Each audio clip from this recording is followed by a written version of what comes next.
Olá a todos novamente, aqui é o Rafael Costa do Contra os Sofistas, e nesta última parte da série sobre o argumento da injustiça veremos mais 3 objeções e suas respostas. Bem, uma quinta objeção seria apelar à teoria do comando divino e alegar que Deus age de forma preferencial com relação ao grupo A, simplesmente porque essa é sua vontade. Partindo do princípio de que ele é um ser supremo e perfeito, então sua vontade é moralmente perfeita. Bom, o problema com essa ideia é que a moralidade acaba se tornando arbitrária, pois depende única e exclusivamente da vontade de um agente externo.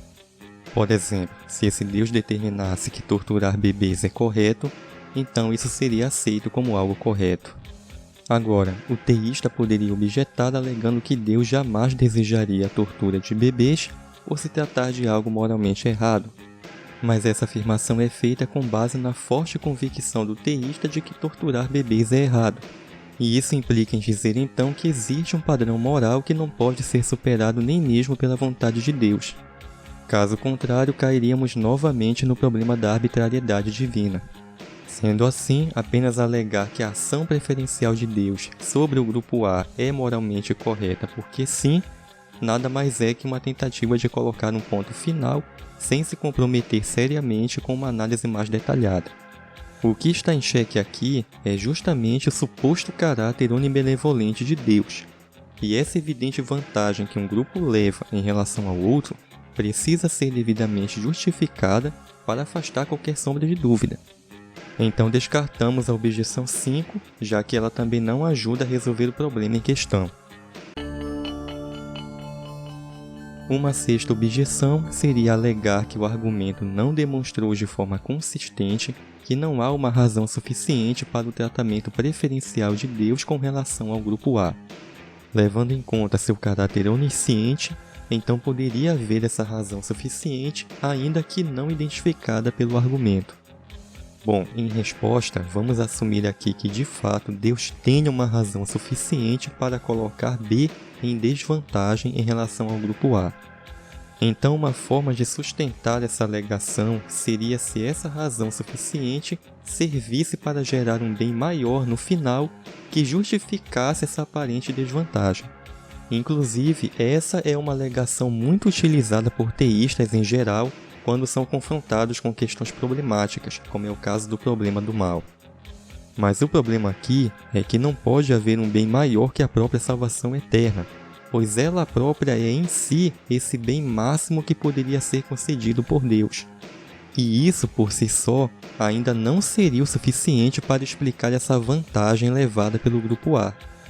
Em vez disso, o teísta pode alegar que a razão suficiente de Deus não implica em um bem maior que a própria salvação, e sim que essa razão suficiente está contida nesse próprio bem maior, como uma espécie de visão expandida do mesmo, representada por O+. Essa visão expandida da salvação incluiria dentro de si alguns elementos contidos no grupo B. Por exemplo, podemos imaginar uma pessoa do grupo B que se esforça ao máximo para não cometer o mal e conseguir a salvação, evitando seguir por qualquer caminho que possa desviá-la de seu objetivo, enquanto mantém livremente sua fé em Deus. Bom, o problema com esse cenário é que essa interpretação representada por O+, teria que incluir dentro de si alguns elementos que são exclusivos do grupo B, afinal, estamos tratando aqui da desvantagem que o grupo B leva. E isso significa que agora essas condições seriam inacessíveis ao grupo A, pois o grupo A não poderia ser tratado como o grupo B, e, portanto, estaria em desvantagem em obter o resultado representado por O+. Então a conclusão é que qualquer proposta que coloque a razão suficiente de Deus dentro da própria definição desse bem máximo a ser concedido, inevitavelmente criará uma situação de desvantagem em um desses dois grupos, com base na definição de injustiça. Sem falar que isso levaria a uma discussão problemática sobre o próprio conceito de salvação. Será que faria algum sentido falar em diferentes tipos de salvação, já que partimos do princípio que a salvação é a mesma para todos, considerando esta como um bem máximo? A partir do momento que se cria categorias distintas para alcançar um determinado resultado, cria-se a possibilidade de que existam valores distintos para esse resultado. E parece que é exatamente isso que ocorre aqui nesse contexto, pois o grupo B alcança um tipo de salvação que possui um maior valor embutido em sua própria essência, pelo fato do grupo B alcançá-lo com maior dificuldade, o que não ocorre com o grupo A, que jamais terá acesso a esse tipo de salvação. E por sua vez, o grupo B jamais terá acesso ao tipo de salvação simplificada, digamos assim, que é alcançada pelo grupo A. Então o argumento sobrevive a essa objeção, já que a situação de desvantagem de um grupo em relação ao outro permanece. Essa sétima objeção seria uma carta na manga que o teísta poderia lançar, alegando que o argumento não se aplica a todas as interpretações de uma divindade teísta, mas apenas ao Deus retratado nesse contexto do argumento e que age através do RPTX. Bem, isso é verdade, mas devemos lembrar que o Deus retratado aqui nesse argumento não é qualquer Deus, e sim a definição mais amplamente aceita por teístas em geral e pela maioria das denominações religiosas. É o mesmo Deus de Paulo, Agostinho, Maomé, Anselmo, Aquino, Lutero, etc. Ou seja, não se trata de um mero espantalho criado para tentar provar que Deus não existe.